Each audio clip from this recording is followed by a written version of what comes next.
conocernos y conocer nuestro contexto histórico nos hace conscientes de lo que somos y de lo que seremos y de lo que hemos sido. Entonces, en ese sentido, me parece que Marx, como ya se ha dicho, pues sigue siendo vigente y va a seguir siendo un instrumento filosófico para la apreciación del mundo y de ese intento por la transformación, ¿no? Entonces, yo lo dejaría ahí en ese nivel, se comulga o no con las guerrillas, se comulga o no con cierto grupo político, ¿no? Como ya se ha dicho, pero Marx es vigente al día de hoy. Parecía que la filosofía se había estancado, había llegado a un momento en que tanta especulación y tanta contemplación ya no respondían a lo que era la propia naturaleza de la filosofía, que es cuestionar, ¿no? Es decir, no solo es cuestionar el logos, también es cuestionar la realidad que le da sentido a ese logos, ¿no?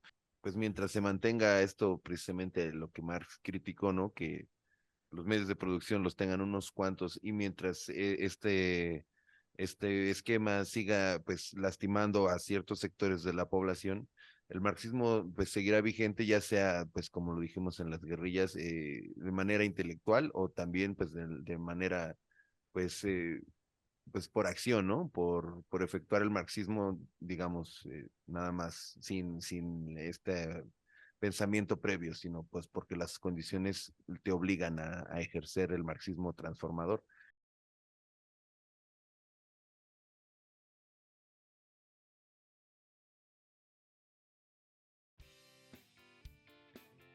Hola amigos de Código de Guerra, bienvenidos a nuestro podcast Ruido, Arte y Filosofía. Esta vez hablaremos de un tema más allá de los temas de Código de Guerra y será el marxismo en México. Quisiera dar una breve introducción de por qué elegimos este tema y este filósofo en particular. Uno de los siguientes podcasts y los temas que abordaremos va a ser de diversos filósofos y doctrinas, pero elegimos el de Marx en primer lugar por su importancia filosófica, por supuesto, política, indudable, y sobre todo por todo el alcance económico y bueno, el impacto mundial que tuvo en el siglo XX, ¿no? Este es uno de los criterios, la importancia de este filósofo en tantos rubros, y además con ese impacto, probablemente es el filósofo que ha tenido más impacto en la realidad en cuanto a temas sociales. Entonces, por eso elegimos a este filósofo como el primer filósofo al hablar en nuestro podcast Ruido, Arte y Filosofía. El, Quisiera, bueno, presento a Dante Rox. Hola, ya me conocen. Ya lo conocen presentar a nuestro invitado, que es Gastón Acatitla. ¿Qué El, a Gastón yo lo conocí en la universidad, en la Facultad de Derecho. Eh, Más allá de que nos unió en el mismo salón y en los mismos estudios, nos interesamos, ya estábamos interesados cada uno por su parte en temas sociales, pero bueno, al conocernos, bueno, esto se replicó y tuvimos mucho interés en participar curiosamente nos conocimos 3 meses antes de que el EZLN se diera a conocer tomando San Cristóbal de las Casas. Entonces, bueno, esa fue una coyuntura que además vino a acelerar toda esta coincidencia, digamos, que teníamos del marxismo, temas como la guerrilla, todo lo que significaría crítica social o crítica de la economía, pues aquí se vino a fundir, digamos, en una coyuntura que fue lo del... En esa época nos conocimos, en el finales de 1993, me parece que fue en septiembre, ¿no, Gastón? O principios de octubre, cuando inició ese semestre. Y bueno, a partir de ahí, bueno, seguimos trabajando, tuvimos un grupo político que se llamaba Bloque, en el cual no solamente hacíamos análisis, sino lo compartíamos en cuanto a consignas, en cuanto a escritos, en todos los espacios de la universidad. Y bueno, también ese mismo camino nos llevó a, pues, digamos, inmiscuirnos o a participar, primero de lejos y un poco más adelante de cerca del movimiento zapatista que se estaba dando en ese entonces. No sé si quieras añadir algo de esto que he platicado, Gastón, de cuando nos conocimos y por qué digamos, nos lleva ahora a este tema del marxismo en México. Sí, gracias. Antes que nada, pues muchas gracias a Código de Guerra por la invitación. vamos a aprovechar lo más que se puede este espacio. Sabemos que es muy breve y realmente el tema del marxismo me parece que en un formato tan pequeño no es tan oportuno como para ampliarlo. Digo, esto da para muchísimos programas seguramente. Y bueno, lo que podría yo agregar a lo que acabas de señalar es que sí, efectivamente nos conocimos en época del zapatismo, bueno, previo al zapatismo, pero esa coyuntura de la época del priismo, donde, por cierto, se da la muerte de uno de los candidatos del PRI, creo que todos sabemos quién es sin que se diga el nombre, y posteriormente aparecen los zapatistas. Bueno, en ese contexto se dan nuestros primeros, pues digamos que nuestro primer interés ya para tener un acercamiento un poquito más profundo sobre temas políticos, sociales en México, y evidentemente acompañados también pues, de la teoría marxista. Entonces, para comenzar a hablar sobre este tema, me gustaría platicar un poquito. Yo sé que es redundante y está por demás decirlo, pero ciertamente Marx es el filósofo más influyente, yo diría, de los últimos 130 años. Y en la historia de la filosofía, pues se puede hablar de antes de Marx y después de Marx.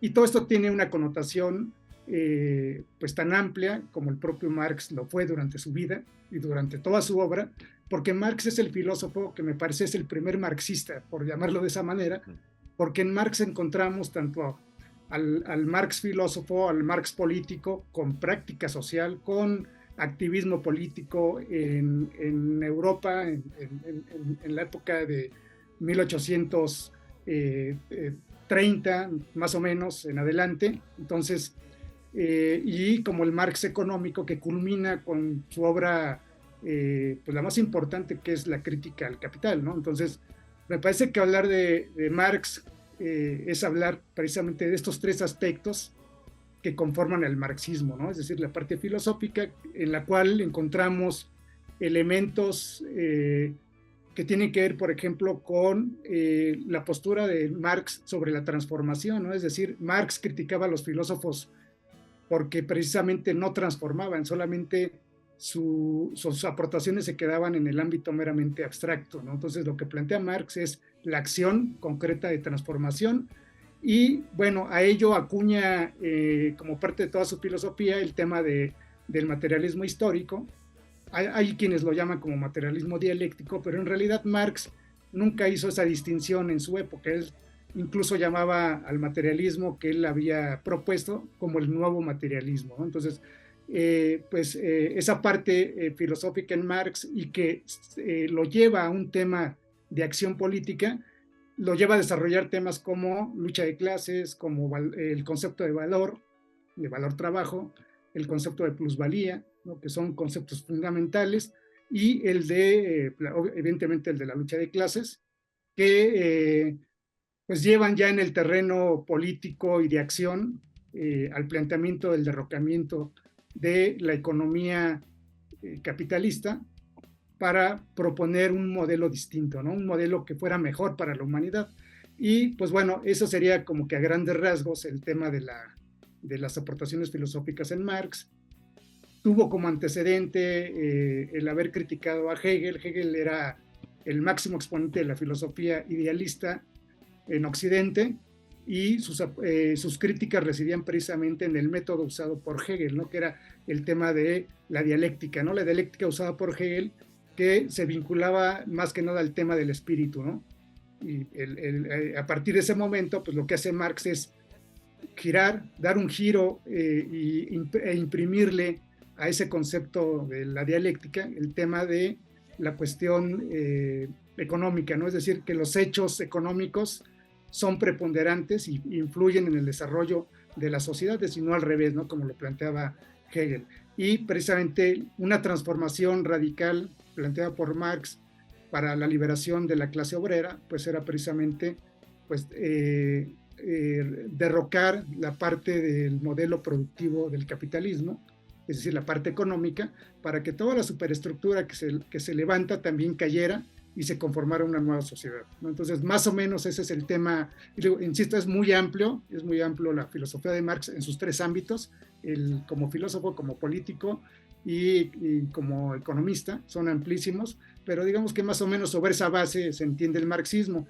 Y bueno, a partir de allí, como parte de su activismo, tenemos que, pues hacia los años de 1863-64, Marx funda lo que se considera como la primera Liga Internacional, o se conoce como la primera Internacional Comunista, que pretende aglutinar a todos los revolucionarios de aquella época que se oponían precisamente a, pues al desorden producido por el capitalismo en Europa, ¿no? En Europa, principalmente en Inglaterra, Francia y Alemania, ¿no? Entonces, posterior a la primera internacional comunista, surge la segunda internacional, que fue fundada por Federico Engels, también compañero de lucha e intelectual junto con Marx, que también fundó la primera internacional, pero digamos que ya en la segunda internacional, ya para entonces ya había fallecido Marx y se queda al frente de ello Federico Engels.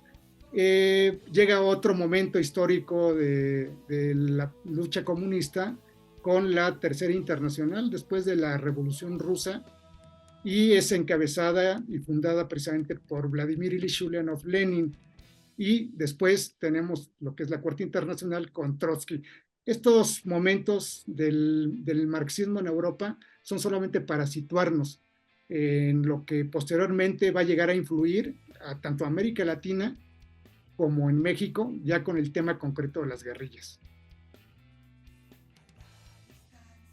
Muy bien. Oye, digamos, en estos tres rubros que estás subrayando, estas tres dimensiones del marxismo, que es la filosófica, la política y la económica, digamos, para retomar un ejemplo de un punto de cada una, por ejemplo, en el caso del filosófico, esta visión del materialismo dialéctico en contraposición con el idealismo, digamos, yo pienso en un ejemplo a la mexicana, un ejemplo mexicano que podría ser, que quizá que nos podría, digamos, ilustrar el marxismo, es que antes de Marx, quizá en la época colonial, digamos, los indígenas, al ser sometidos, la explicación social de la época era, bueno, los indígenas son sometidos porque ellos así son, digamos, en esencia, ¿no? Ellos en esencia son sumisos, ellos en esencia son obedientes o majaderos, ellos en esencia son X, Z o Y. Al final el objetivo es lo que es arbitrario, en el sentido de que el marxismo plantea, a través de la visión, digamos, del materialismo histórico, de que son las condiciones, digamos, de un individuo, sea indígena o no indígena, las que generan o condicionan cierto tipo de comportamiento o cierto tipo de conducta, ¿no? Es un ejemplo de la aportación del marxismo en México se rompería, es decir, a través de Marx uno se da cuenta de que es el sometimiento el que genera conductas, digamos, de obediencia y de sumisión, y no de que haya un individuo o un grupo de individuos que ya tengan per se o de manera innata cierto tipo de comportamientos, ¿no? Que es, digamos, un ejemplo que quiero poner para cerrar esta parte filosófica, es que quizá el marxismo, dentro de esta visión materialista, tiraría muchos mitos y muchas dogmas sobre, por ejemplo, el racismo, ¿no? De que ciertas razas son de determinadas características, como si estas vinieran determinadas de manera innata, ¿no? Sí, en definitiva, la aportación más importante del marxismo es esta visión donde le da preponderancia a la parte económica, es decir, a las condiciones materiales de existencia de los seres humanos, como influyentes para el resto de las superestructuras, ¿no? Es decir, la manera de ser de las personas, de pensar, su conciencia social, tiene mucho que ver con la manera en cómo vive, ¿no? Entonces, efectivamente, ahí la visión que se tenía previo a Marx era más que una aclaración, era una justificación al status quo de las clases dominantes, ¿no? Donde el hecho de que las clases desposeídas estuvieran en esas condiciones se debía a muchas otras razones, pero no a la parte económica, ¿no? Entonces, claro, había por ahí un desfase, una desviación donde se les culpaba incluso por su manera de ser o su raza, como lo acabas de señalar, pero no se ponía como en tela de juicio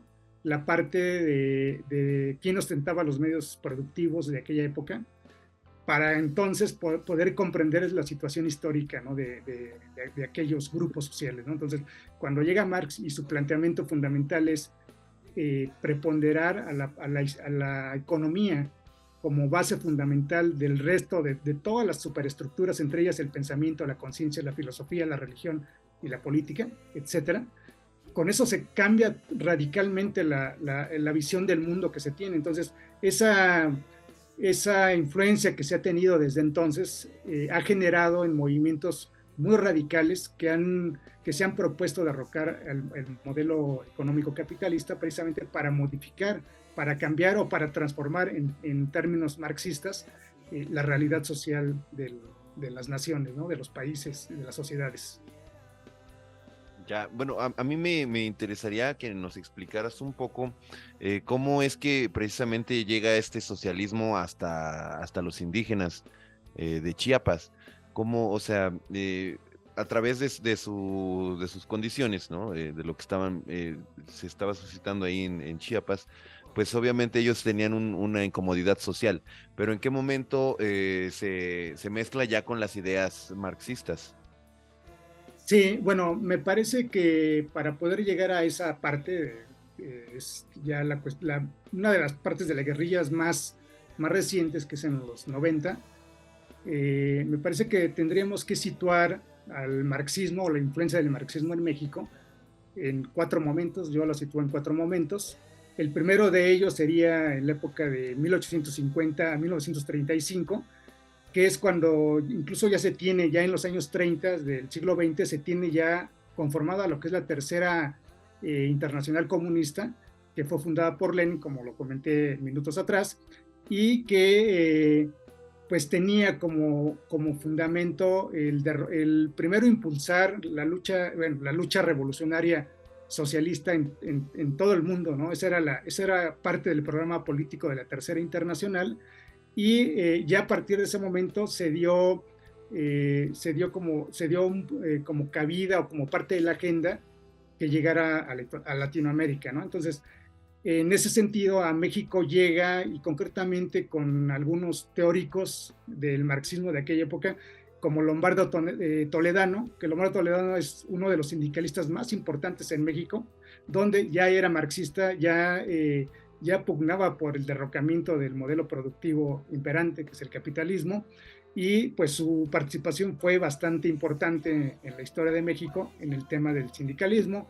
Como intelectual, pues conformó un grupo que se llamó Los Siete Sabios de México, y sostuvo debates con los idealistas o los filósofos idealistas de aquella época, como lo son Antonio Caso, ¿no? Antonio Caso y compañía, que formaban parte de la élite intelectual que justificaba pues el status quo de aquel entonces, ¿no? Entonces, ese sería, digamos, como un primer momento. Un segundo momento puede ser ubicado a partir de 1956, que tiene que ver ya con una crítica a las políticas del Partido Comunista en la Unión Soviética y de su expansión a todo el mundo para efectos de crear ese bloque socialista, y todo lo que conocemos de la URSS, todo lo que ocurrió, digo, eso sería tema de otro programa, pero a nivel mundial se comenzó a dar un desprestigio en la Unión Soviética precisamente por todo lo que había acontecido, ¿no? Que no era lo que se esperaba, una serie de cosas que desembocaron en los 90 con la caída del socialismo en Europa del Este, pero en aquella época, en ese segundo momento, podremos encontrar en México el marxismo, por ejemplo, representado con las actividades de José Revueltas, ¿no? Las actividades políticas e intelectuales de José Revueltas, y también con Adolfo Sánchez Vázquez, ¿no? Que fue un español que llegó a partir de la Guerra Civil Española y que pues representa hoy día uno de los marxistas pues más enriquecidos por todo lo que traía, toda su visión que traía de Europa, de su lugar de origen, y llegó a México junto con muchos españoles, y aquí participó en la UNAM, participó como profesor, tuvo actividades más de tipo intelectual. En aquella época se propuso, desde el punto de vista de la filosofía, hacer un rescate del concepto de praxis en Marx, libre de metafísica y de todo idealismo, ¿no? Entonces, esa parte del marxismo que preguntabas va llegando poco a poco. Ya estamos ahorita en la época de 1968, que es cuando se produce momentos más adelante el tema del movimiento estudiantil, que se da a nivel mundial, pero que en México es un momento muy, muy relevante para las luchas, ¿no?, que más adelante siguieron. Y un tercer momento sería precisamente el que se marca con la Revolución Cubana de 1959, donde el marxismo también permea, ¿no?, a Latinoamérica y a las luchas, ¿no? En México podríamos ubicar como uno de los representantes intelectuales del marxismo a Pablo González Casanova y Enrique Semo, por citar solo esos dos ejemplos, y un cuarto momento que ya viene en los años 70, donde la coyuntura del movimiento 68 va a desplegar que, por ejemplo, toda la lucha, tanto estudiantil como política de grupos radicales, desemboque en guerrillas, en las guerrillas que más adelante vamos a comentar, pero desde el punto de vista meramente filosófico, teórico, podríamos ubicar a Bolívar Echeverría y a Roger Bartra, ¿no?, que ya tocan temas más relacionados con la dependencia económica de Estados Unidos, de México con Estados Unidos, temas de ese tipo, ¿no?, que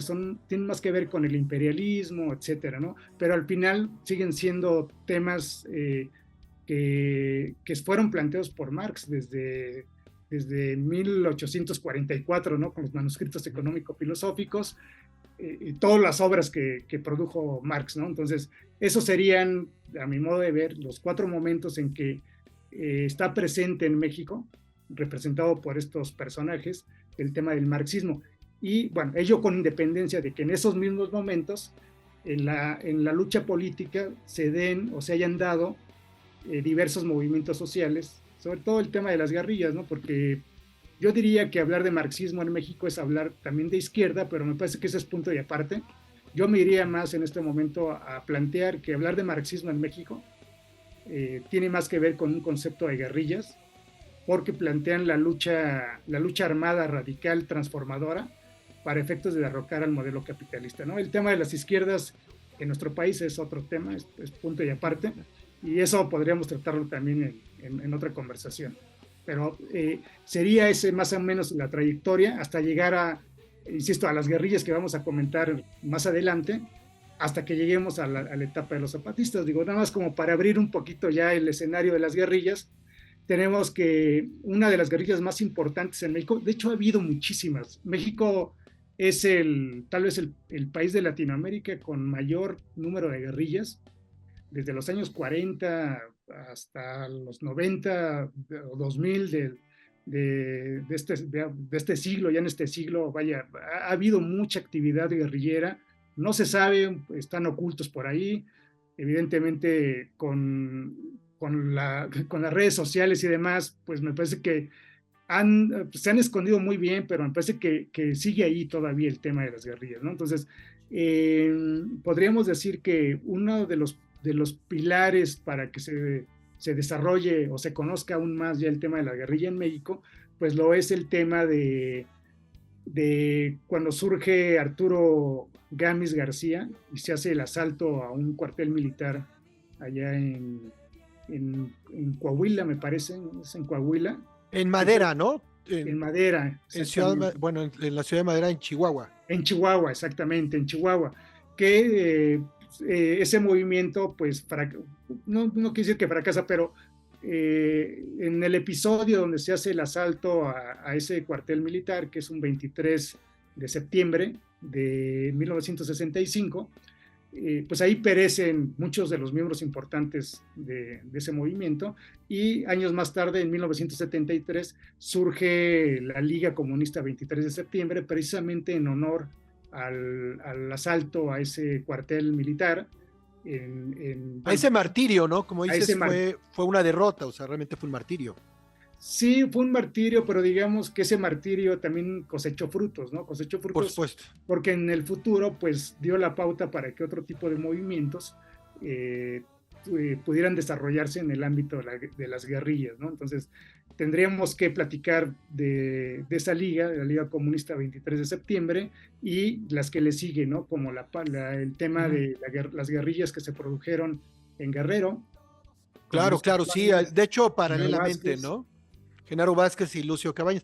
Pero, digamos, me gustaría detenerme ahí en esa parte, antes de entrar, digamos, en las guerrillas, tanto rural o urbana.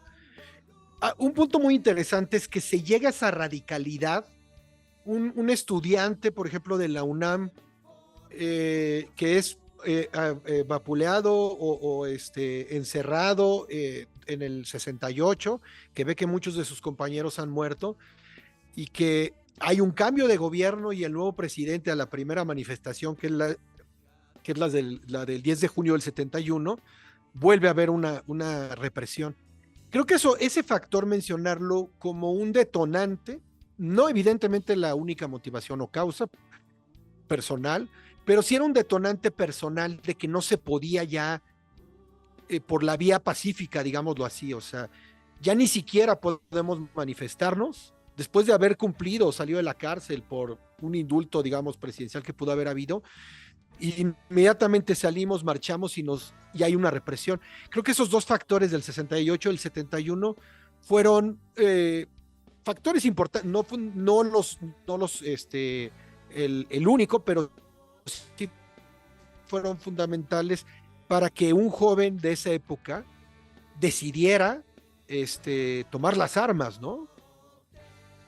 Bueno, sí, son factores fundamentales, pero aunado a ello, y me parece que la causa principal pues era realmente las condiciones socioeconómicas, ¿no? de una sociedad que ya llevaba muchísimos años gobernada por el PRI y que pues la revolución de 1917 pues realmente no había llegado a los sectores campesinos, obreros, etcétera, y que seguían en condiciones semejantes o peores a las previas a la revolución, ¿no? Entonces, esas condiciones materiales de miseria,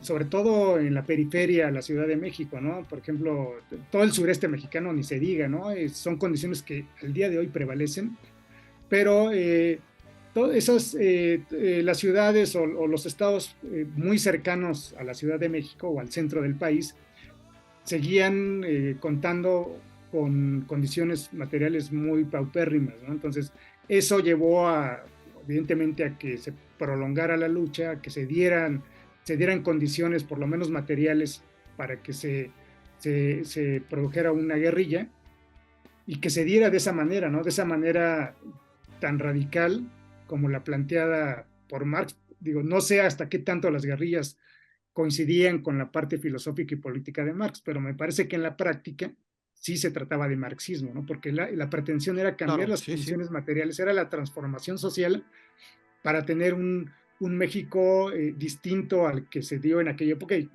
evidentemente distinto al que existe el día de hoy, pero en la práctica sí se daba, o sea, sí existía marxismo, sí lo podemos ver ahí, ¿no? Entonces, eso aunado a lo que acontecía a nivel internacional, como lo que acabamos de señalar hace un momento, ¿no?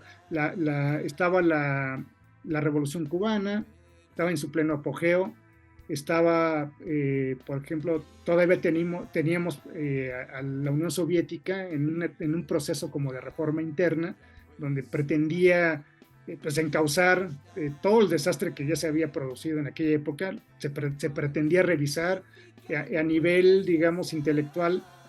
Recordemos que desde principios del siglo XX había grupos de intelectuales en Europa, como o se conoce como la Escuela de Frankfurt, o los estructuralistas, que eran marxistas que pues, pretendían hacer una revisión del marxismo, y todo ello permeaba de cierta manera a Latinoamérica y desde luego a México, donde los principales dirigentes de las guerrillas pues traían pues, carga teórica del marxismo, ¿no? En mayor o menor medida, ¿no? Entonces, me parece que todas esas condiciones, tanto materiales como ideológicas, políticas, filosóficas, fueron las que propiciaron que en esa época, que en los 70s, 60, 70s, se dieran las guerrillas en México. Y bueno, me parece que es un punto ahí aparte comentar el tema de de los zapatistas que Dante preguntó en un inicio, porque me parece que ahí es una condición especial, ¿no? Y hablar de los zapatistas y del EPR, que surgen posteriores a la caída del socialismo en Europa del Este. Claro. ¿Quieres comentar algo, Dante? No. Está bien. Ahorita que ya estamos, digamos, en el tema de las guerrillas, efectivamente hay como dos detonantes principales al parecer, bueno, y que en México se fundieron bastante bien, que era entre la propia naturaleza de la guerrilla, por ejemplo, de Lucio Cabañas y Genaro Vázquez, y un poco diferente, no solo en la geografía, de que ellos son gente de Guerrero, el propio Lucio Cabañas, maestro de Ayotzinapa, y los guerrilleros, digamos, que vienen más bien de la tradición del 68, bueno, de un movimiento estudiantil, un poco de la academia, de los salones. Estas dos guerrillas parece que son marxistas, traen, digamos, en términos generales el mismo objetivo, pero parece que se dan en dos, como que no las causas, digamos, sino el detonante se diferencia en que en uno, bueno, es la realidad la que te alcanza, ¿no? Para Genaro Vázquez y Lucio Cabañas, que a los ex estudiantes o profesores universitarios que se unen a la guerrilla urbana, ¿no? Como que son dos caminos diferentes que al final pues tienden a buscar lo mismo, o no sé cómo los puedas caracterizar en sus diferencias y semejanzas.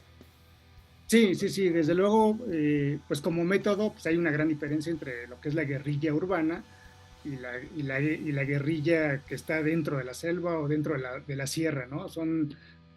Por metodología son distintas, aunque los objetivos sean los mismos, pero ideológicamente o filosóficamente incluso, me parece que lo que alimenta, además de las condiciones materiales, que digo, esas siempre van a estar ahí, son las que motivan en sí mismo cualquier insurrección, pero digamos que en una ciudad el impulsar una guerrilla urbana tiene más que ver con la parte filosófica e ideológica.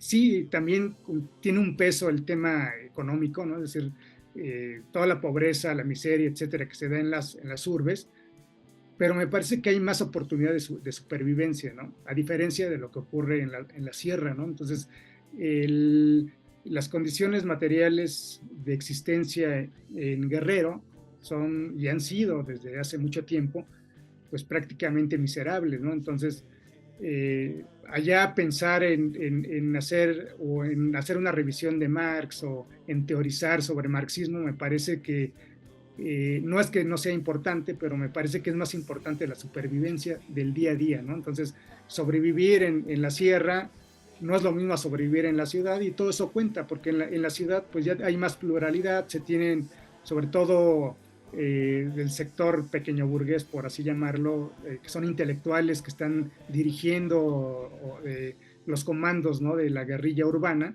consiguiendo armas, etcétera, etcétera. Incluso donde sobrevivieron las guerrillas urbanas fue pues del plagio, ¿no? Del secuestro, etcétera. Entonces todo esto requiere una planeación, digamos que probablemente, digo, no me gusta poner ese término, pero es menos problemático, por así llamarlo, desde el punto de vista desde el interior de una guerrilla, organizarse en las urbes que en una sierra, ¿no? Es mucho más complicado toda la logística que implica, y el convencimiento de los miembros de los grupos guerrilleros está más motivado en la sierra por la supervivencia del día a día, porque no se tiene ni para comer, a diferencia de las ciudades, ¿no? Entonces es un poquito más planeado en las ciudades, aunque insisto, al final pues el detonante siempre es el mismo, tiene un carácter económico, social, de miseria, ¿no? En lo general, aunque en las ciudades pues digamos que la parte teórica tiene un mayor peso Creo que para también efectos de la organización. también una diferencia entre una guerrilla, bueno, en las razones por las que surgen, pues puede ser que pues ahora ya con las redes está un poco más visible lo que ocurre en sectores alejados, ¿no? Ya es más fácil que se pueda denunciar, pero pues no sé, en los 90s, pues si había por ahí pues una matanza de lo que, entre lo que se sucedía y llegaba a oídos de todos, pues pasaba mucho tiempo. Creo que eso también hace a las personas que viven en zonas pues alejadas y marginadas, pues más vulnerables a la represión de parte del Estado, por ejemplo, o de la violencia ejercida por grupos de poder en contra de ellos. Pues tal es el caso también de Michoacán, ¿no? Con los grupos de autodefensas que están surgiendo, pues ahora. Sí, exacto. Entonces, digo, nada más como para cerrar el tema de la guerrilla en Guerrero, pues me parece que, por ejemplo, el tema de lo que realizó Lucio Cabañas con el Partido de los Pobres era hasta de cierto modo no ortodoxo en el sentido de cómo se hacían las guerrillas en aquella época, ¿no? Es decir, el modelo a seguir era definitivamente en Latinoamérica, las guerrillas al estilo de las guerrillas impulsadas en La Habana, en Cuba, por Fidel Castro y el Che Guevara, ¿no? Entonces, ese modelo fue replicado en muchos lugares, pero en Guerrero, especialmente con Lucio Cabañas, fue más el tema de resolver problemas de tipo inmediato, como por ejemplo la hambruna que tenían los pueblos de Guerrero, de esa zona, que teorizar sobre puntos de vista marxistas, aunque en sí mismo la actividad era revolucionaria y era marxista, Sí. ¿no? Eso es en El definitiva. abuso de los caciques a diario era algo que tenían que soportar y enfrentar los guerrilleros rurales de esa época, ¿no? De Lucio Cabañas y Genaro Vázquez, como bien dices, o sea, no era hasta la misma manera de prepararse parecía diferente. En la preparación en los grupos guerrilleros que conformaron la Liga Comunista 23 de septiembre, había hasta como un filtro, digamos, de análisis teórico, ¿no? Para ver si un cuadro, este, no solo era digno de entrar, sino pudiendo prever algún tipo de infiltración que a la postre pues nunca se pudo detener, ¿no? Creo que la vulnerabilidad de los grupos guerrilleros urbanos era precisamente la infiltración. Pero antes de que se me pase algo, Gastón y Dante, hay algo que es lo quisiera comentar dentro de esta tradición de la guerrilla, porque había una inspiración, tanto quizá en la guerrilla rural, la inspiración podría ser más de tradición mexicana como el zapatismo, pero por ejemplo, los guerrilleros urbanos traían un punto de inspiración en la Revolución Cubana.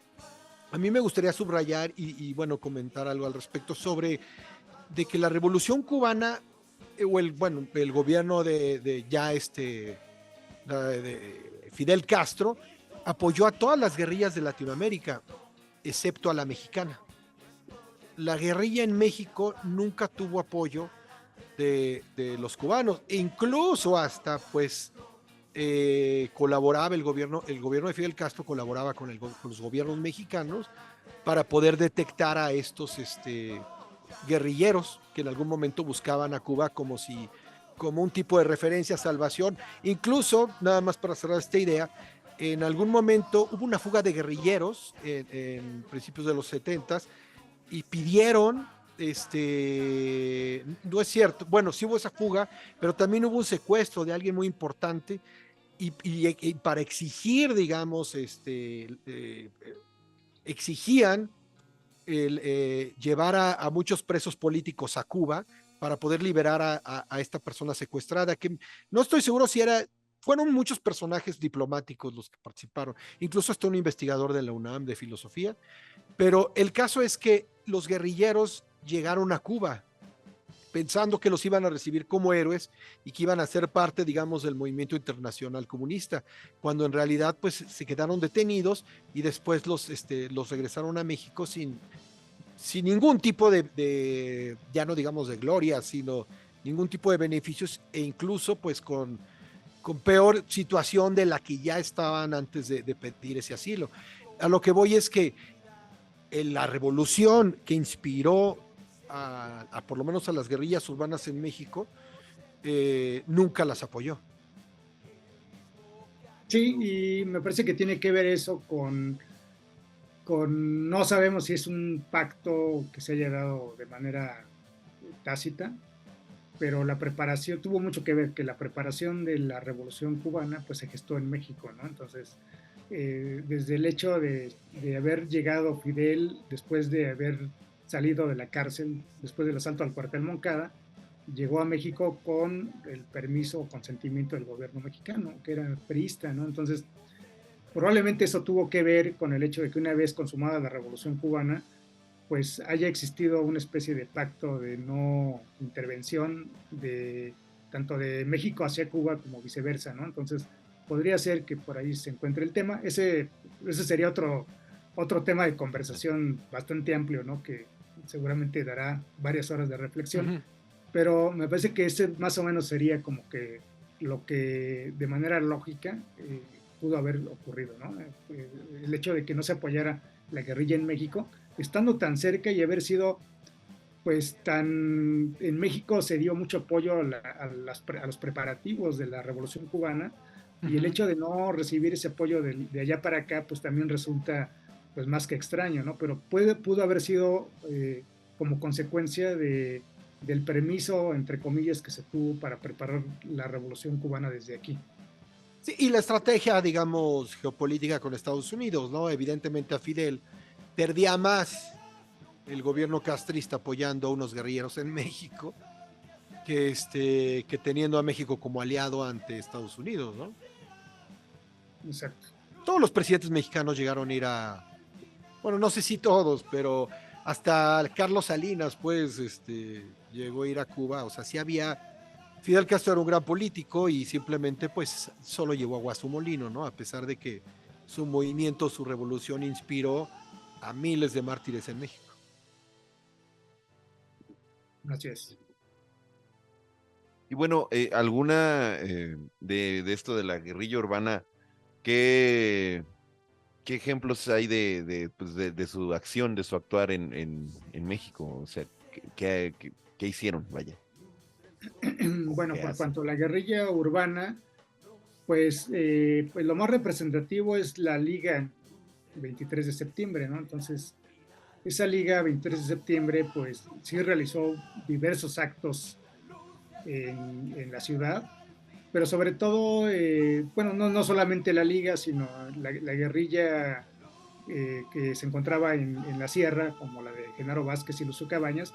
Lo que sí hicieron fue hubo varios secuestros y varios robos a bancos, precisamente para su supervivencia y financiamiento, y realizaron ese tipo de acciones, incluso ya armadas. Sostuvieron diversos combates con el ejército mexicano, y digamos que la guerrilla urbana sí procuró más el entrenamiento ideológico o intelectual sobre el marxismo con sus militantes, ¿no? Como ya lo comentaba Sergio, se daba incluso una especie de prueba para ingresar a sus filas, y pues tendrían que haber pues leído algunos textos, etcétera, para efectos de tener una preparación más amplia para efectos de poder participar ahí en la guerrilla, ¿no? A diferencia probablemente de las guerrillas en Guerrero, donde pues al no existir más que la supervivencia, pues lo importante era ir resolviendo temas del día a día, ¿no? De alimentar a las comunidades, de resolver temas de salud, etcétera, que pues, de comenzar a teorizar sobre temas filosóficos sobre el marxismo, ¿no? Pero insisto, en la práctica el marxismo está ahí, está presente tanto en una como en otra, como en otro tipo de guerrilla, ¿no? Siempre ha estado presente ahí esa propuesta transformadora que era, pues es marxismo, ¿no? Al final. Habría dos ejemplos, ahorita también viene a la mente a la pregunta de Dante de dos, el fallido secuestro de Eugenio Garzazada, el empresario de Monterrey, fue de uno de los grupos de la Liga Comunista 23 de septiembre. Hubo resistencia, una quizá mala planeación, digo, no hay detalles muy exactos, solo del intento, confrontación y balacera, y muere el empresario y mueren creo que guerrilleros, ¿no? Aquí uno de los ese es uno de las acciones más fuertes que tuvo la guerrilla urbana en México. Otro, bueno, no fue igual fallido, el intento de secuestro de la hermana de López Portillo cuando era candidato o ya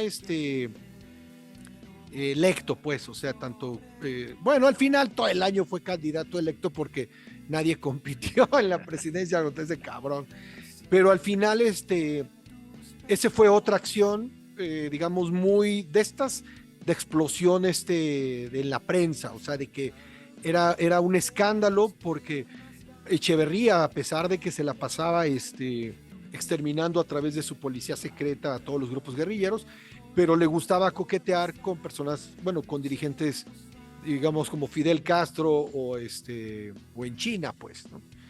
Entonces, un tercer ejemplo es Margain, ahorita les doy el nombre completo, un investigador del Instituto de Investigaciones Filosóficas, que igual era, lo intentaron secuestrar y pues no los pudo secuestrar y murió. Por citar uno de la guerrilla rural de Lucio Cabañas, es que secuestró a Rubén Figueroa padre, cuando era candidato igual para el gobierno de Guerrero. Sí, y bueno, con motivo de las guerrillas en México, tanto urbana como en la sierra, entre los años 60 y 70, pues eso da paso al exterminio, ¿no? Lo que se conoció como la Guerra Sucia en México, que también duró un periodo incluso de persecución a los familiares más cercanos a los guerrilleros, pasados ya muchos años, ¿no? de haber terminado con las guerrillas, entre comillas, porque al parecer muchas de ellas siguen vivas todavía, y lo siguieron llegado a los zapatistas y el otro grupo más representativo de ello, como lo es el EPR, y se sufrió todo un periodo de persecución y exterminio por parte del gobierno priista, hasta, no sé, hasta años muy recientes todavía, ¿no? El tema de Aguas Blancas y algunas masacres que se dieron ya en los años 90, me parece que también tienen mucho que ver, aunque se dice que no,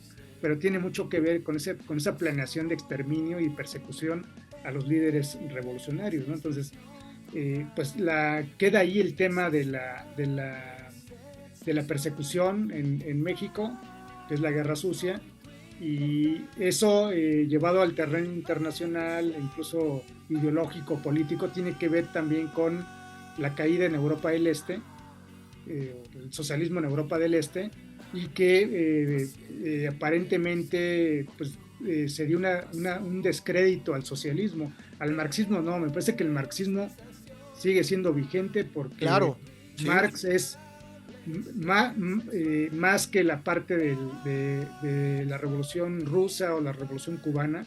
Marx es el filósofo que aportó a la historia de la filosofía un cambio radical a cómo se veía el mundo, y aportó en materia de economía pues elementos sumamente relevantes que siguen siendo vigentes al día de hoy, ¿no? Entonces me parece que sostener que la caída del socialismo en Europa del Este tiene que ver con la caída del marxismo, no creo que no es por ahí. Sí tiene que ver con el desprestigio de aquellos países que iniciaron o propusieron un tipo de socialismo, definitivamente era insostenible, pero por cuanto al marxismo, creo que no tiene nada que ver, ¿no? Es esa parte, y al día de hoy me parece que sigue siendo vigente, ¿no? Sí, claro, pues creo que es más vigente que nunca. Siento que no ha perdido. Es sorprendente cómo lo que describe Marx, como sigue manteniéndose este modelo capitalista, pues sigue estando vigente y sigue aplicando a nuestra sociedad y a todo el planeta en realidad. Y como dices, no, la caída del socialismo no significa para nada en absoluto la caída del marxismo. Me parece que sigue más vigente que nunca. La parte filosófica, lo que estábamos hablando desde el principio, estas tres grandes dimensiones que cubre este gran filósofo. La parte filosófica, por supuesto que esa sigue vigente, trasciende, digamos, los tiempos. Son de estas grandes verdades filosóficas que más que verdades son, digamos, como lecciones de sabiduría, porque no solamente son frases o doctrinas tal cual, sino son como cuestionamientos, ¿no? Cuestionamientos y explicaciones ante el cuestionamiento, lo que hace, por ejemplo, en este caso de Marx, retomando o regresando al ejemplo que había dado desde el principio, ¿no? Esto que muchas veces en la prepa se resumía así de qué determina qué, ¿no? La materia determina la idea o la idea determina la materia, ¿no? Algo tan simple, tan sencillo o tan evidente, pero los filósofos de manera consciente o inconsciente antes de Marx, la filosofía idealista, digamos, mantenía pues evidentemente de que la idea era lo que determinaba la materia, ¿no? Otra vez valga la redundancia, esta idea de ideas innatas, de personalidades innatas, de valores innatos o de valores que trascienden el tiempo y el contexto. Esta visión, digamos, filosófica de Marx, yo creo que es de estas grandes aportaciones de la sabiduría de la humanidad. Y bueno, el tema político y económico se trata diferente porque también son ámbitos, mientras la filosofía reside en un ámbito más de los conceptos y la universalidad de estos, lo político y lo económico está cambiando constantemente, pero por los mismos principios filosóficos, a pesar de que lo político y lo económico cambie, pero por ejemplo, la idea o una idea tan simple como un rebel, una persona sometida dentro de una comunidad capitalista tendería a ser un rebelde socialista o viceversa, ¿no? Dentro de un sistema socialista oprimiendo a un rebelde, el rebelde se volvería como más individualista. Eso lo dice Marx en su filosofía. Uno reacciona ante las condiciones económicos, sociales, de las cuales uno reside, uno emerge, uno se desarrolla. Eso no significa que haya un determinismo ante estas condiciones y que uno no pueda, digamos, trascenderlas, pero una manera de trascenderlas es reconocer que existen y eso parece algo muy simple, pero rompe cosas tan que en el siglo XXI son muy fuertes como el racismo, ¿no?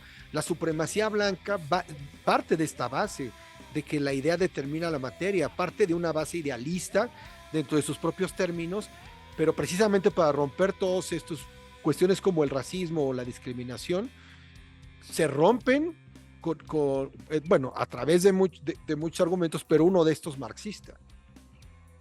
Sí, y bueno, precisamente esa vigencia de la que estamos hablando del marxismo, pues tan la tiene que aún a pesar de la caída del socialismo en Europa del Este, en 1994 aparecen los zapatistas, ¿no? Y aparecen en un contexto en que en el país pues se celebraba la llegada del Tratado de Libre Comercio de México con Estados Unidos y Canadá, y bajo ese contexto de aparente llegada a primer mundo de México, que era parte del discurso oficial de aquel momento, pues aparece el 1 de enero del 94 la guerrilla zapatista, ¿no? Y aparece en un contexto probablemente que nadie esperaba, ¿no? Que era el tema, que era un movimiento pues que tenía que ver más con la cuestión indigenista, ¿no? Con el rescate y reivindicación de los pueblos indígenas en México en general, pero particularmente con los indígenas de Chiapas, del sureste mexicano. Volvemos otra vez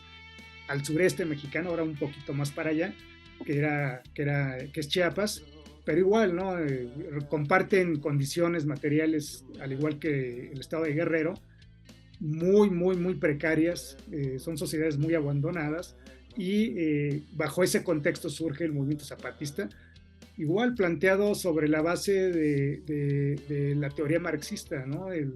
Los zapatistas que conformaban la comandancia evidentemente traían pues carga teórica, ¿no? Marxista. El propio subcomandante Marcos lo dijo muchas veces en sus comunicados, se veía, ¿no? Se ve a leguas digamos que la influencia de Marx.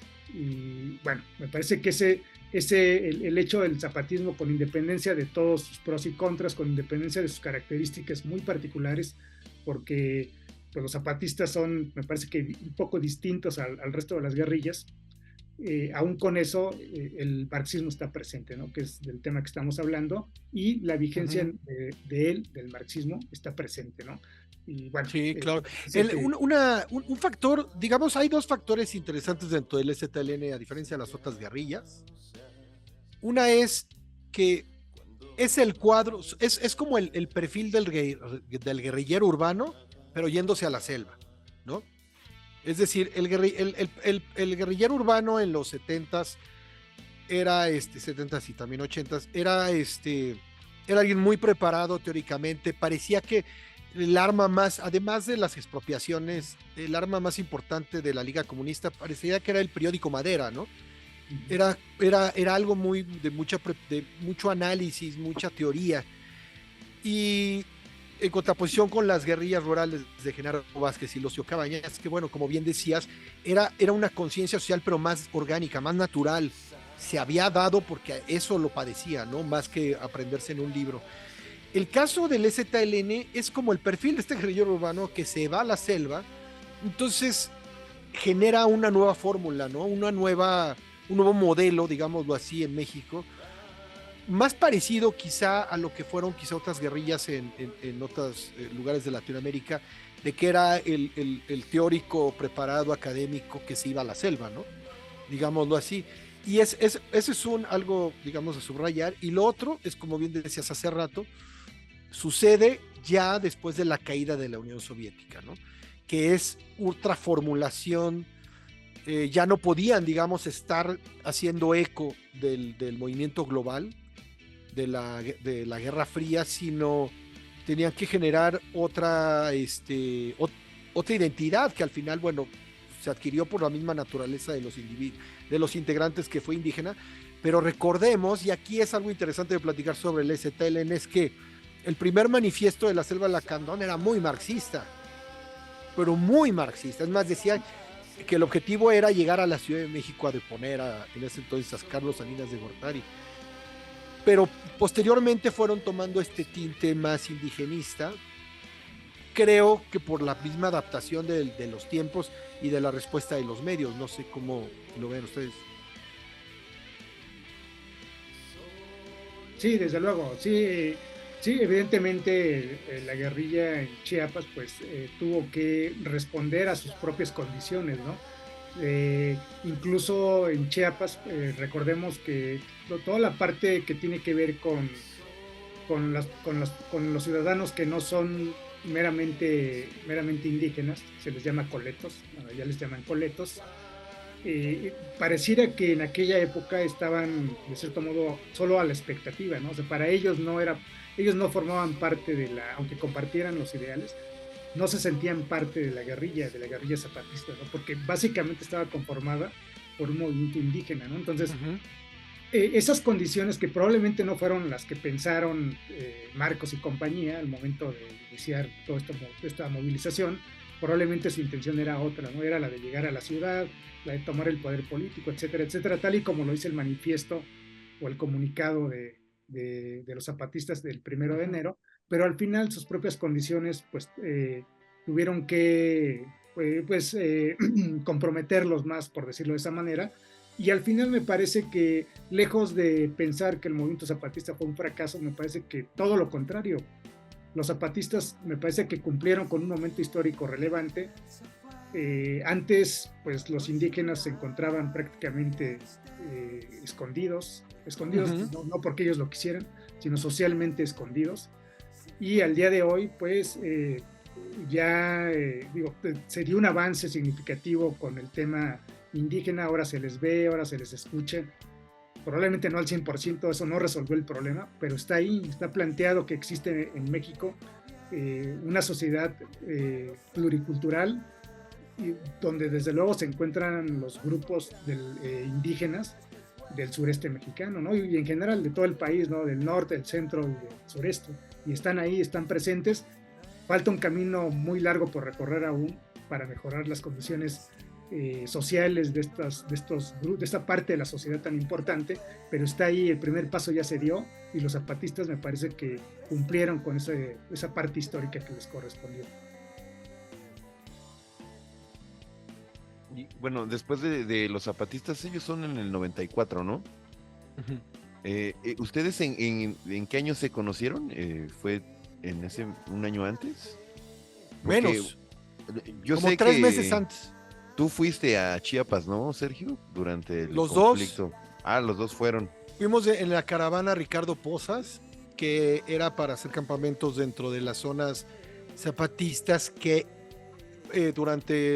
después de la amnistía de Carlos Salinas hasta su último día de gobierno se respetó, pero cuando llegó Cedillo, al mes, me parece, ¿no, Gastón? Que al mes, pues traicionó, obviamente para tapar el error de diciembre y la pinche crisis económica que había, y pues echó a todos los medios y toda la narrativa hacia los zapatistas. Entonces, un poco el objetivo de la caravana Ricardo Posas era que los estudiantes sirvieran un poco como fueran disuasivos para que los militares no se pasaran de lanza, no hicieran abusos, que los hacían, pero los estudiantes, incluso yo llevaba cámara, entonces esta idea de que el estudiante no solamente iba a denunciar lo que iba a ver, sino también que podía llevar cámaras para documentarlo. Y prácticamente sí funcionó porque esta andanada de Cedillo que hizo a principios del 95, pues realmente no pasó de 4 o 5 meses, ¿no, Gastón? Si no mal no recuerdo. Sí, sí, sí, exacto. Iban entonces así como de escudo humano, ¿no? Para que no se pasaran de lanza. Pero Gastón platica un poco que los grupos de toda la caravana se dividían entre 15, de 10, de 20, pero hubo un grupo que dijeron, aquí solo van a ir 4, más el guía, ¿no? 5 en total. Pero a ver, te dejo que lo comentes, Gastón. Sí, bueno, el punto de reunión era en la iglesia de San Cristóbal de las Casas, donde se encontraba el Tatic, ¿no? Como así se denomina. Samuel Ruiz. Al obispo Samuel Ruiz, elemento relevante dentro del movimiento zapatista, ¿no? Parecía ser el hilo conductor entre pues el gobierno mexicano, era un portavoz también de los zapatistas, y la guerrilla, ¿no? Directamente. Entonces, era un conducto con el cual teníamos que pasar sí o sí. Y llegamos ahí y se dividieron un grupo de la caravana, se conformó más o menos de 100, 120 personas, y se dividieron diversos grupos de 10 y 15 para efectos de ayudar, ¿no? Ahí a lo que las comunidades indígenas requirieran, y pidieron solamente a 5 personas que tenían que ir a un lugar donde acababa de haber una masacre, ¿no? Entonces nos dijeron pues, como el día anterior o 2 días antes, o sea, estábamos a menos de 3 días o 4 días de eso. Entonces era muy peligroso, dado que los guardias blancas, ¿no? Que era como se conocía en aquella época, eran paramilitares al servicio de los terratenientes y demás, pues andaban todavía ahí husmeando, ¿no? Viendo quién llegaba, quién no llegaba, etcétera. Realmente era un tema importante, era relevante y era peligroso, me parece. Visto a la distancia era peligroso. Y en su momento pues levantamos la mano Sergio y yo para ir ahí a ese lugar. Teníamos que estar en el momento y en el lugar para conocer esa parte de la historia, ¿no? Entonces, sí lo conocimos, sí vimos, nos percatamos de muchas cosas. Muchas de ellas no se pueden ver o no se pueden lucir ante una cámara aún al día de hoy, por diversas razones, pero tuvimos la experiencia de estar ahí, ¿no? Y me parece que ayudó mucho en nuestra visión que tuvimos, tanto filosófica como política, de la situación mexicana, ¿no? Entonces, y eso al día de hoy sigue teniendo relevancia en nuestra manera de ver el mundo, ¿no? Entonces, creo que fue lejos de la experiencia meramente individual, pues se trató de una experiencia intelectual que a la larga pues ha traído como consecuencia que aún sigamos en este tema, ¿no? En discusiones, en revisar, etcétera, etcétera, ¿no? En seguir precisamente con lo que decía Marx, intentar transformar el mundo y no solamente contemplarlo o conocerlo, ¿no? Entonces, o interpretarlo, ¿no? Que es interpretarlo. generalmente, ¿no? ¿Qué es el mundo? Y de Brian en eso, que bueno, es válido, pero también no es todo, ¿no? O sea, la filosofía aquí sí, subrayando un poco lo que platica Gastón, es que hay la experiencia directa, porque además nos dividieron en grupos, es decir, los 5 que fuimos, Gastón se fue con decías que era hindú, ¿no? El sacerdote, bueno, de esa etnia, por decirlo así, ¿no? aunque era católico. Yo iba con un filipino, pero él se fue con aparte, yo me fui aparte, una pareja de la Facultad de Derecho, ¿te acuerdas? Ellos se fueron aparte y entonces no es, o sea, no anduvimos en la selva juntos.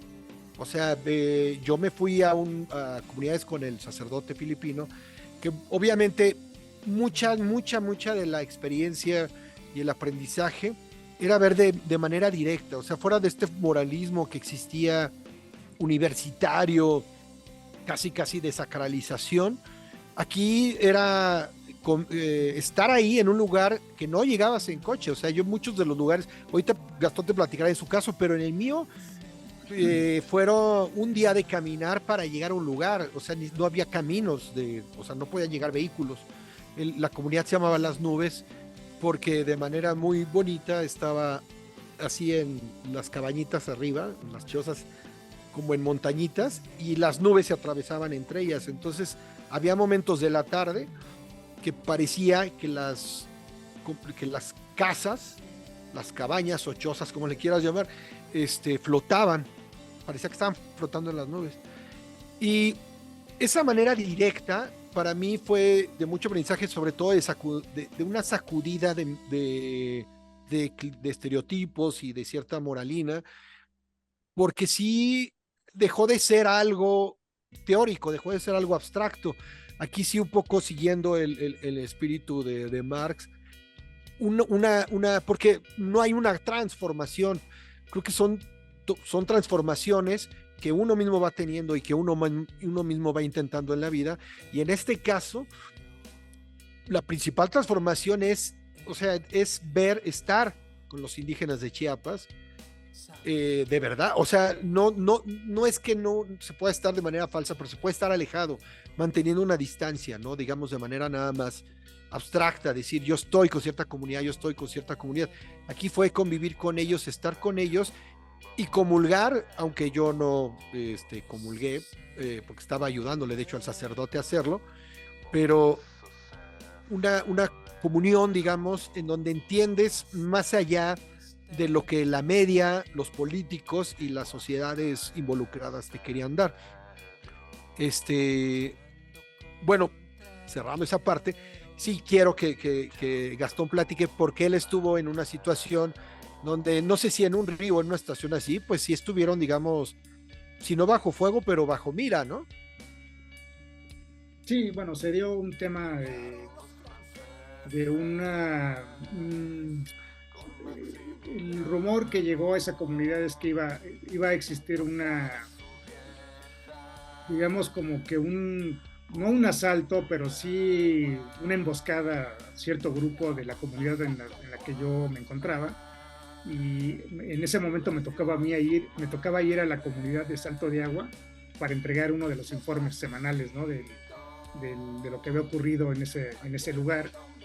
Y nos tocó pues, enfrentar pues más que nada fue un tema ya más emocional o psicológico de una posible emboscada, ¿no? Entonces, al final yo ya no supe si se dio o no, porque probablemente al regreso de las personas que me acompañaron, pues, probablemente se haya dado eso, yo ya no lo supe, pero sí se dio ese tema, ¿no? Pues, la verdad es que sí es complicado, como experiencia es complicado, ¿no? Porque pues estás muy chavo y no sabes a lo que te enfrentas, ya a la distancia ya lo ves un poquito más con mayor conciencia y pues te das cuenta que sí pudo haber sido más peligroso de lo normal, pero al final quedó como mera experiencia, ahí sí una experiencia individual.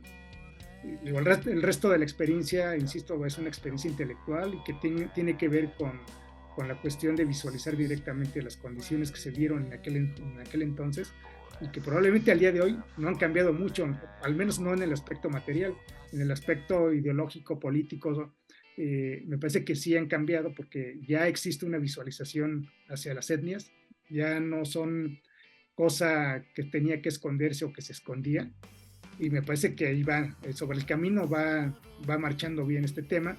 Y nada más como para ir cerrando ya este punto, después de los zapatistas, 2 años después, surgió el Ejército Popular Revolucionario, que traía ya una postura más radical, por llamarlo así.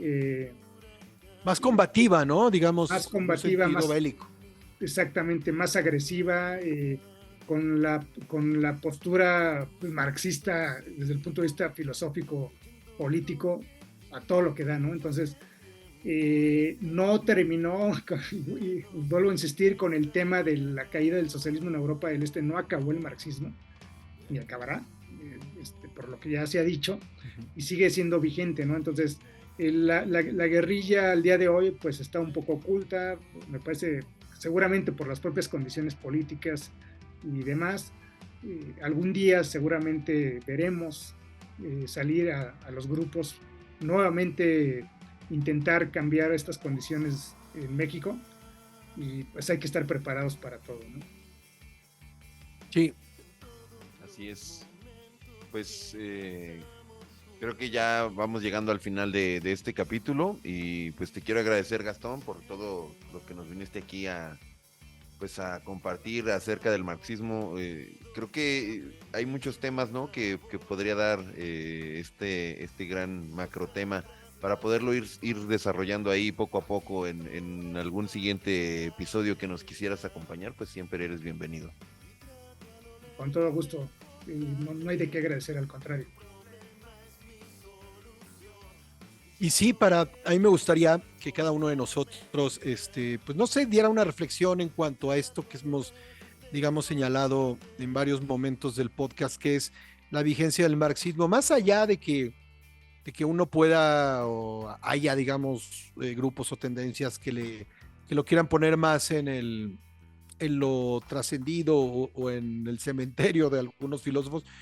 Yo creo que la vigencia del marxismo lo es, como bien dije hace rato, filosóficamente, por toda esta revelación, digamos, de las condiciones materiales en, en, en, en las, digamos, al explicar la sociedad y a los individuos. Creo que la parte también vigente está en que si hay un espíritu, hay un filósofo en la historia de la filosofía, uno de los grandes filósofos en la historia de la filosofía, que sí se interesó o por lo menos trabajó por, por, por un sector de la sociedad desposeída, ¿no? Es decir, él mismo, dentro de su frase de transformación del mundo, es por esta preocupación, es por esta crítica, es por esto que te conviertes, porque estás todo el tiempo luchando por ello. Y ese ingrediente a mí me gusta mucho de Marx y me llama mucho la atención, porque como bien lo decía él, o sea, los filósofos parecía que estaban, cada uno, digamos, con sus aportaciones en sus materias, pero sí parecía que la filosofía se había estancado, había llegado a un momento en que tanta especulación y tanta contemplación ya no respondían a lo que era la propia naturaleza de la filosofía, que es cuestionar, ¿no? Es decir, no solo es cuestionar el logos, también es cuestionar la realidad que le da sentido a ese logos, ¿no? Y creo que esto es lo que lo hace más vigente que nunca. Y como dije, la parte política y económica, eso va a seguir transformándose. Pero la parte filosófica, que es la parte, digamos, la constante universal, pues esa sigue vigente. Y pues Marx es uno de los filósofos que nos ha dado, como dije al principio, una de estas lecciones de sabiduría sobre un área de la humanidad, y valga qué área, ¿no? Así es. Sí, Pues bueno, de mi parte yo cerraría eh, diciendo que, por cuanto a la vigencia del marxismo, pues que al final, a lo largo de los años, pues es muy probable que personas un poco ajenas al tema filosófico, incluso político, pues pudieran llegarse a preguntar para qué sirve el marxismo, ¿no? A mí para qué me sirve, ¿no? Entonces, yo lo que podría decir en este momento es que el marxismo trajo consigo una nueva visión del mundo y una explicación histórica de nuestra propia realidad, donde conocernos y conocer nuestro contexto histórico nos hace conscientes de lo que somos y de lo que seremos y de lo que hemos sido. Entonces, en ese sentido, me parece que Marx, como ya se ha dicho, pues sigue siendo vigente y va a seguir siendo un instrumento filosófico para la apreciación del mundo y de ese intento por la transformación, ¿no? Entonces, yo lo dejaría ahí, en ese nivel. Se comulga o no con las guerrillas, se comulga o no con cierto grupo político, ¿no? Como ya se ha dicho, pero Marx es vigente al día de hoy. Gracias.